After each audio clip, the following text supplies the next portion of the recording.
Texas, summer of 1943. The desert stretched endless under a merciless sun, heat rippling off sand and scrub brush like molten glass. Somewhere in that vastness, a German prisoner of war named Johann Kramer ran, his feet bleeding, his throat raw with thirst. Behind him, Camp Commander Colonel James Maxwell tracked his path, following boot prints that told a story of desperation. Maxwell had chased escaped prisoners before. He expected to find a man hiding, defiant, clinging to Nazi ideology even in the wilderness. What he found instead would shake everything he understood about the enemy, about humanity, and about the strange war being fought in the heartland of America. Camp Bowie sat in the West Texas desert like a scar on the landscape, a sprawl of barbed wire and wooden barracks where temperatures reached 115 degrees by midday. Dust devils danced between guard towers. The horizon swallowed distance and hope in equal measure. The camp housed over 3,000 German prisoners of war, most captured in North Africa after Rommel's Africa Corps collapsed. They arrived by train, cramped in POW cars, their gray-green uniforms stained with sand and sweat, their eyes hollow with defeat. Johann Kramer arrived in May of 1943. 23 years old, a corporal from Stuttgart, he had been captured at Tunis when his supply convoy was overrun by American armor. The propaganda had promised him that Americans were brutal, that prisoners faced torture and execution. The reality proved stranger. The guards carried rifles but rarely pointed them. The barracks had screens on the windows. The mess hall served portions larger than anything Johann had eaten in 2 years. At night, the prisoners could hear music drifting from the American quarters, jazz, that degenerate Negro music the party had forbidden, and sometimes laughter. "They feed us like kings," Carl Weber whispered in the barracks that first night, his voice uncertain. Why? Johann had no answer. The Geneva Convention required adequate food, but this felt like something beyond obligation.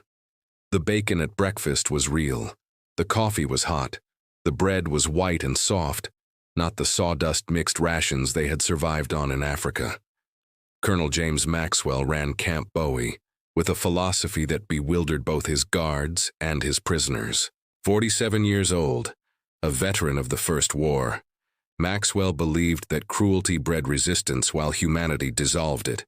He had seen what bitterness could do, had watched it poison men's souls in the trenches of France. He refused to let his camp become another breeding ground for hate. "These men are soldiers, not monsters," he told his staff during the first week. "Treat them with the dignity their uniforms deserve, and most will respond in kind." The other officers thought him soft. The prisoners thought him cunning, suspected psychological warfare, waited for the trap to spring. But weeks passed, and no trap came. The prisoners worked the farms surrounding the camp, picking cotton under the vast sky, repairing fences, hauling irrigation equipment. The farmers paid the U.S. government, which paid the prisoners in camp scrip, worthless paper money good only at the camp canteen, where they could buy cigarettes, candy, writing paper. Johann worked the fields 6 days a week. The labor was hard but honest, nothing like the degradation he had expected. The American guards watched but rarely interfered. The farmer who owned the land, a weathered man named Tom Hutchins, sometimes brought cold lemonade to the work crews, his teenage son helping to distribute tin cups. "Drink up," Hutchins would say, his accent thick as molasses. "Plenty more where that came from." Johann drank, the tartness cutting through the dust in his throat, and felt confused by this kindness from a man whose country he had tried to destroy. By midsummer, the heat became unbearable. Men collapsed in the fields. The guards called for water, for shade breaks, for medical attention. This too confused Johann. He had been taught that Americans valued efficiency over humanity, that capitalism made men into machines. Yet here they were, stopping work to care for prisoners who meant nothing to them. At night, Johann wrote letters home to his mother in Stuttgart. The censors read everything, so he kept his words careful, neutral. He described the heat, the endless sky, the strange food. He did not describe the confusion growing in his chest, the slow erosion of everything he had been taught to believe. The other prisoners noticed it too. In the barracks after dark, men whispered about the contradictions, the kindness that didn't align with propaganda, the humanity that shouldn't exist in the enemy. "They're weakening us," Klaus Bauer insisted, a hard-eyed sergeant from Munich who still wore his party pin hidden in his boot. "Making us forget who we are, what we fight for. This is psychological warfare." But Weber shook his head. "Or maybe we were lied to." The words hung in the darkness like smoke. No one responded. The idea was too dangerous, too destabilizing. If they had been lied to about this, what else was a lie? August brought no relief from the heat. The desert shimmered like a fever dream, mirages pooling on the horizon, promising water that didn't exist. Inside the camp, tensions simmered beneath the surface courtesy. Johann noticed it first in the letters that arrived, or didn't arrive. His mother's correspondence had been regular until July, then stopped. Other prisoners reported the same. The censors provided no explanations. The Red Cross packages that usually came monthly were delayed. Then came the newspapers. Maxwell allowed the prisoners to receive German-language papers from New York, heavily censored, but still containing news from home. The July edition spoke of increased bombing raids on German cities: Hamburg, Stuttgart, Cologne. The pages showed photographs of ruins, of ash, of survivors walking through rubble.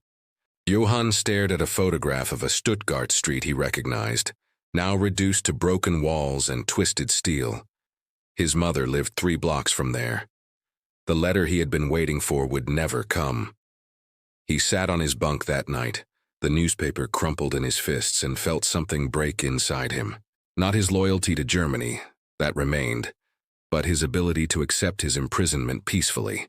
His mother might be dead, his city was burning, and he was here, in this strange, comfortable cage, picking cotton for farmers who smiled and offered lemonade while his world ended. Klaus Bauer sensed the shift. He moved through the barracks like smoke, whispering to men whose eyes had gone hollow with grief, whose hands shook with impotent rage. "We are soldiers," he hissed to Johann, "not cattle. We have a duty to resist, to escape, to return to the fight." "There's nowhere to go," Johann replied, but his voice lacked conviction. "We're in the middle of a desert hundreds of miles from either coast." "Mexico," Bauer said, 300 miles south, the border. From there we can make contact with sympathizers, find passage back to Germany." It was fantasy, desperation masquerading as strategy. Mexico had joined the Allies. There were no sympathizers waiting with open arms. The distance was impossible on foot through desert that killed experienced travelers. But Johann's mother was dead, or dying, or trapped in ruins while he ate bacon and picked cotton under the endless Texas sky. The logic didn't matter anymore, only the need to act, to do something, to be a soldier again instead of a comfortable prisoner. 3 others joined the plan. Werner Schultz, a quiet farm boy from Bavaria, Hans Dietrich, a tank commander from Berlin, and Karl Vogel, a pilot shot down over Tunisia. 5 men, bound together by grief and desperation, and the illusion that they could cross a desert and somehow make a difference. They planned for 2 weeks, saved bread from meals, stole extra canteens from the work details, studied the guard rotations, the fence weaknesses, the blind spots in the searchlight patterns. Maxwell noticed something changing in the camp. He couldn't pinpoint it exactly, just a tension in the air, conversations that stopped when guards approached, eyes that wouldn't quite meet his. "Keep alert," he told his sergeant, "something's brewing." But he didn't increase patrols or tighten restrictions. Maxwell believed in his philosophy, trusted that the humanity he showed would prevent exactly this kind of desperate act. He was about to learn how wrong he could be. September 11th, 1943.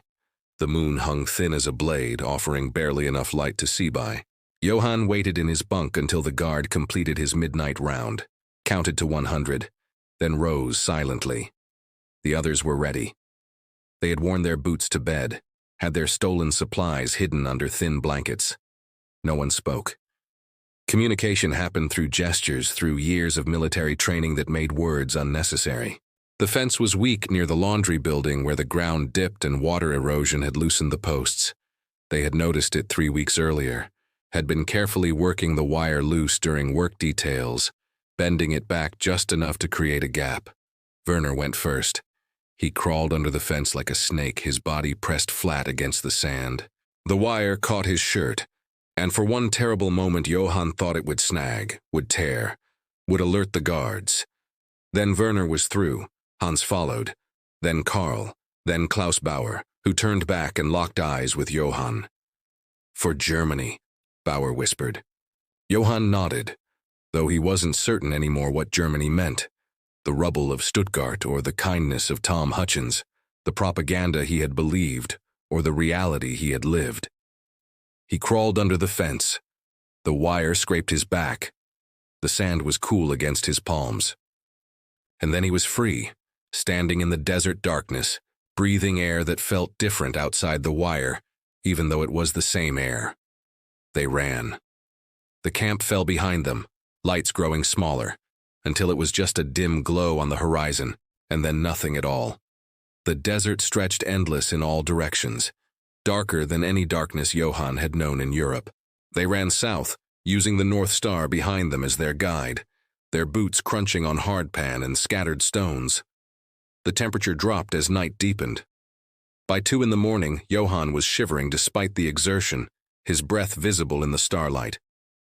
At dawn, they found shelter in a dry wash, a depression in the earth where erosion had carved a shallow cave beneath an overhang of rock. They drank water sparingly, ate the bread they had saved, and tried to sleep while the sun climbed and the temperature soared. Johann couldn't sleep. He lay in the shade, watching heat waves ripple across the desert, and thought about his mother. If she was alive, would she want him to die in this wilderness? If she was dead, what was the point of any of this? By late afternoon, Maxwell knew they were gone. The evening head count came up 5 short. The fence breach was discovered. The trail of boot prints led south into the wasteland. Maxwell stood at the fence gap, his hat in his hands, and felt the weight of failure settle on his shoulders. He had believed in humanity, in kindness, in the power of decent treatment to transform enemies into men worthy of trust. 5 Germans had just proven him wrong. "Gather a search party," he told his sergeant. "Horses, water, medical supplies.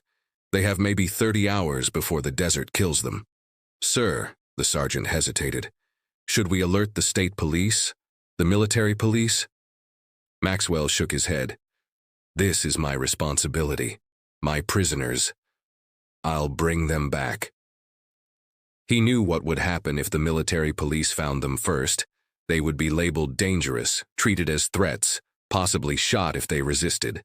Maxwell wanted to give them a different ending, wanted to prove that his philosophy could survive even this betrayal. The sun was setting when Maxwell rode out with 6 men, following the boot prints that told a story of desperation. 5 sets of tracks, heading south in a straight line, showed no attempt at deception or misdirection. These were soldiers, not criminals. They ran with purpose, with discipline that made them more dangerous and more tragic. The second day broke hot and merciless. Johann woke with his tongue swollen, his lips cracked and bleeding. The water was half gone. They had covered maybe 40 miles, barely a tenth of the distance to Mexico. Werner was in bad shape, his farm boy complexion burned red, his breathing shallow and rapid. Hans supported him as they walked, but both men were weakening fast. "We need to find water," Karl said, his pilot's practicality cutting through the desperation. "Or we're dead by tomorrow." They searched for hours, following dry stream beds that promised water but delivered only dust.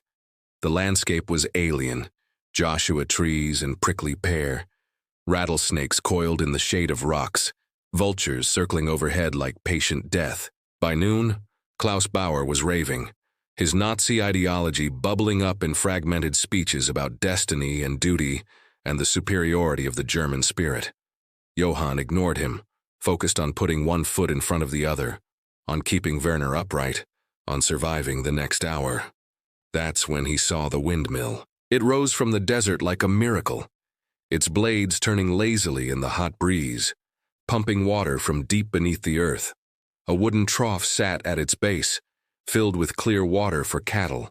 They ran. What was left of their discipline shattered in the face of that water. They plunged their faces into the trough, drank until their stomachs cramped, splashed water over their burned skin. Johann lay in the mud beside the trough, water soaking into his clothes, and felt tears mixing with the liquid on his face. Not tears of joy, but of shame.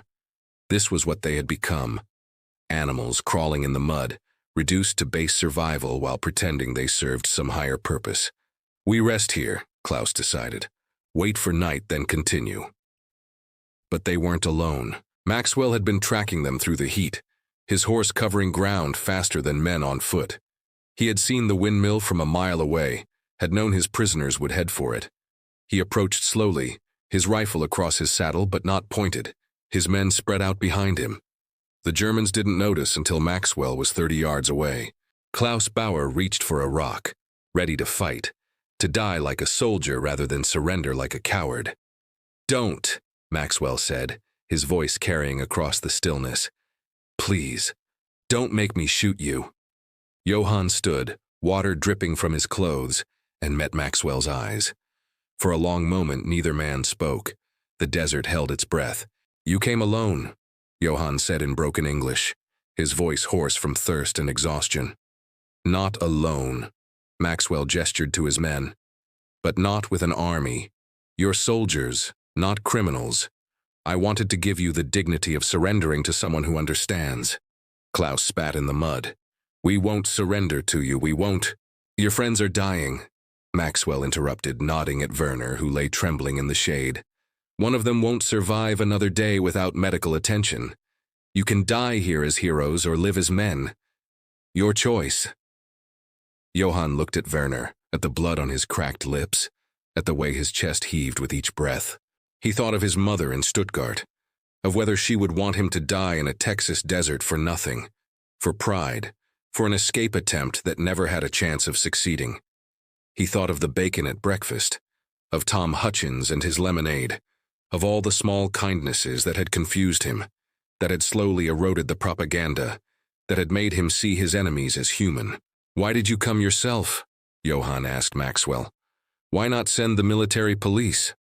Maxwell dismounted, approached slowly with his hands visible. "Because I believe that how we treat our enemies defines who we are. You ran because you're in pain, because you're desperate, because the war has taken everything from you. That doesn't make you evil. It makes you human." He held out a canteen. "Drink, then we'll get your friend to a doctor." Johann took the canteen.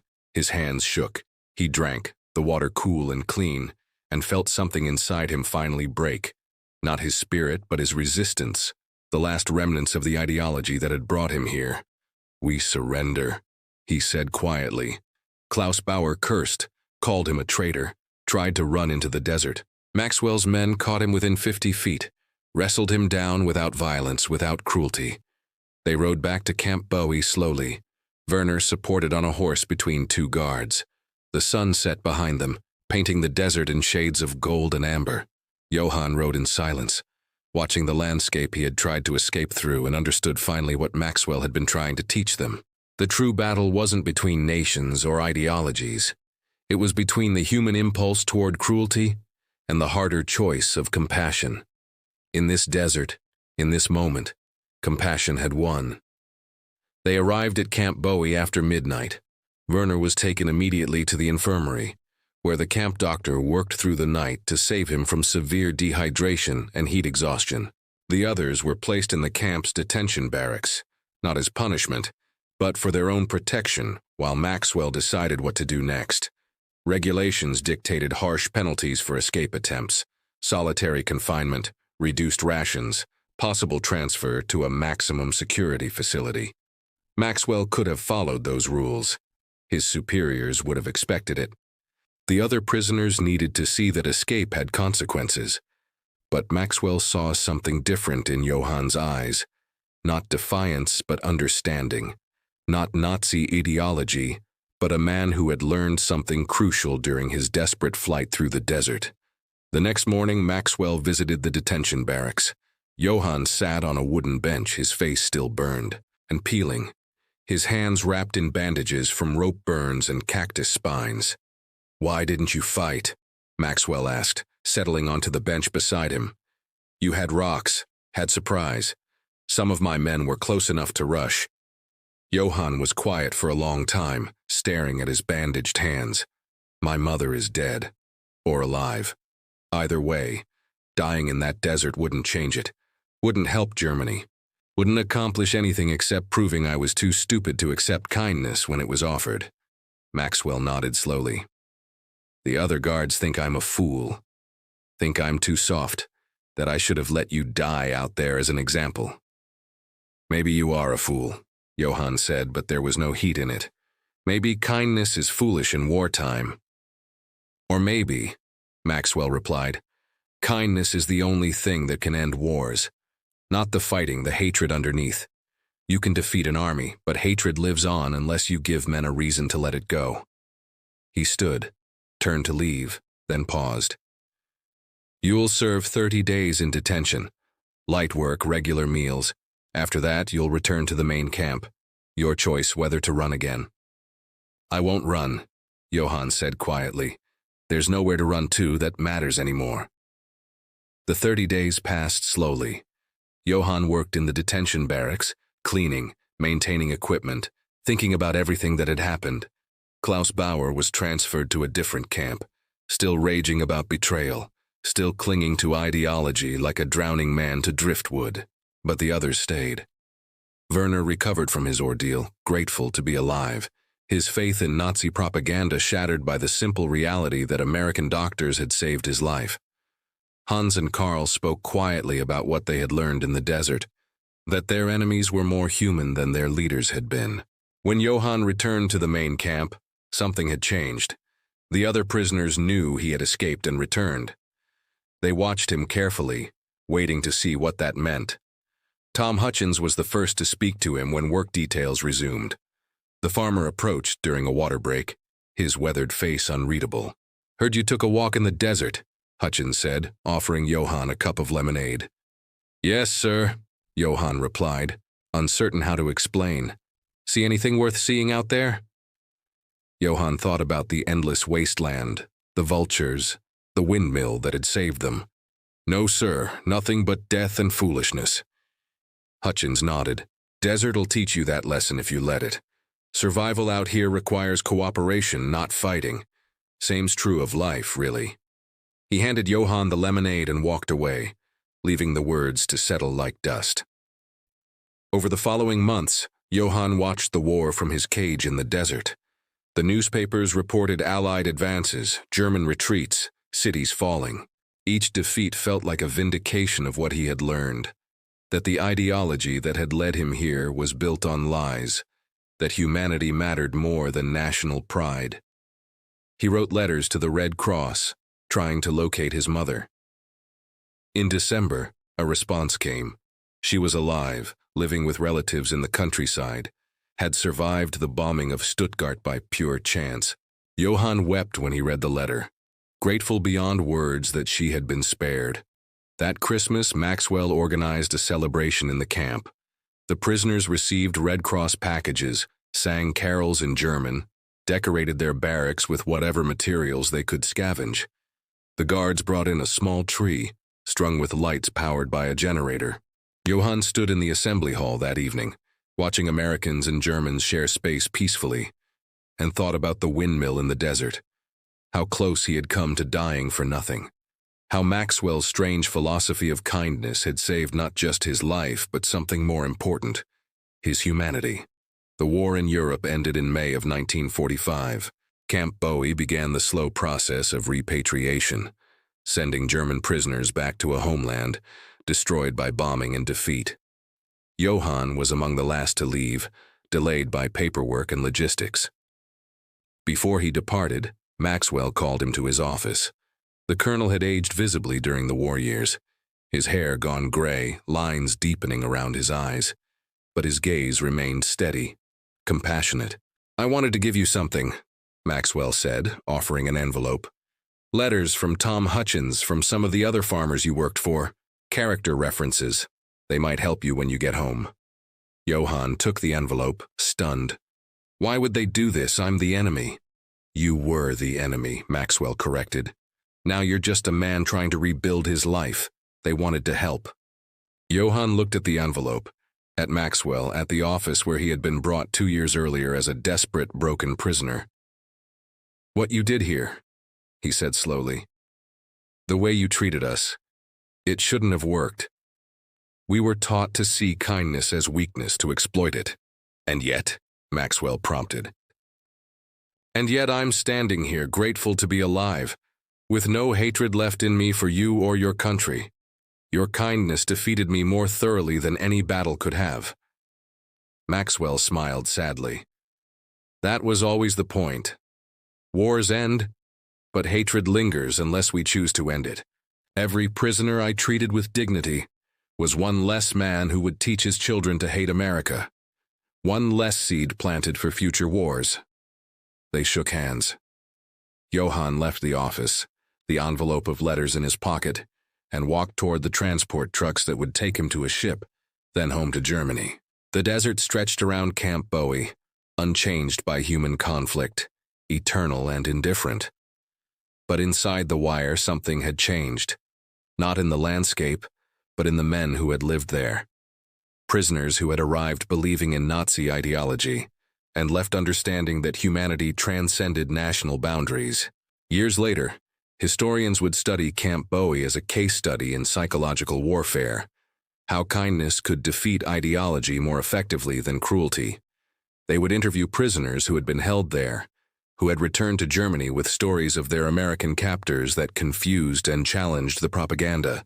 Many of those prisoners became advocates for peace, for reconciliation, for the kind of international cooperation that might prevent future wars. They taught their children different lessons than they had been taught, not about racial superiority or national destiny, but about the common humanity that even enemies could share. Johann returned to Stuttgart, found his mother alive in the ruins, helped rebuild a city destroyed by war. He kept Maxwell's letter and the character references from Texas farmers, showed them to his children when they were old enough to understand. Why did the Americans treat you well? His daughter asked when she was 12, reading through the yellowed letters. You were their enemy. Johann thought about the desert, about the windmill, about Maxwell tracking him not with hatred but with concern for his survival. Because, he said slowly, some people understand that the only way to end war is to refuse to let it make you cruel. Your enemy remains human even when everything tells you otherwise. That's the hardest truth to accept, but it's the only one that matters. Colonel James Maxwell retired in 1946, his philosophy vindicated by the thousands of German prisoners who had passed through Camp Bowie without serious incident. He received no medals for his approach, no public recognition. The army preferred stories of military victory, not psychological transformation. But in Stuttgart, in Munich, in Berlin, former prisoners told stories about the colonel in Texas who had treated them with dignity. Those stories spread, creating ripples that extended far beyond the war, influencing how Germany rebuilt itself, how it approached the future, how it taught the next generation to think about former enemies. The camp itself closed in 1946, dismantled and returned to the desert. Within a decade, nothing remained but concrete foundations and rusted wire, slowly being reclaimed by sand and scrub brush. But the lessons persisted. In letters between former prisoners and their American guards, in friendships that crossed the Atlantic, the understanding that humanity could survive even the most dehumanizing circumstances if someone was brave enough to insist on it. The windmill still stands in the Texas desert, its blades turning in the wind, pumping water for cattle that graze where desperate men once crawled in the mud. It serves no special purpose, has no historical marker, means nothing to the rancher who maintains it. But if you stand there at sunset, when the heat shimmers like glass and the horizon turns gold, you might understand something about the nature of mercy, how it persists where hatred burns out, how it transforms where cruelty only hardens, how it defeated Johann Kramer more completely than any battle, and in defeating him saved him. That's the story the desert remembers. not of escape and capture, but of the harder journey from ideology to understanding, from enemy to human, from the comfort of hatred to the difficult grace of compassion. And in a ruined world, that transformation mattered more than any military victory.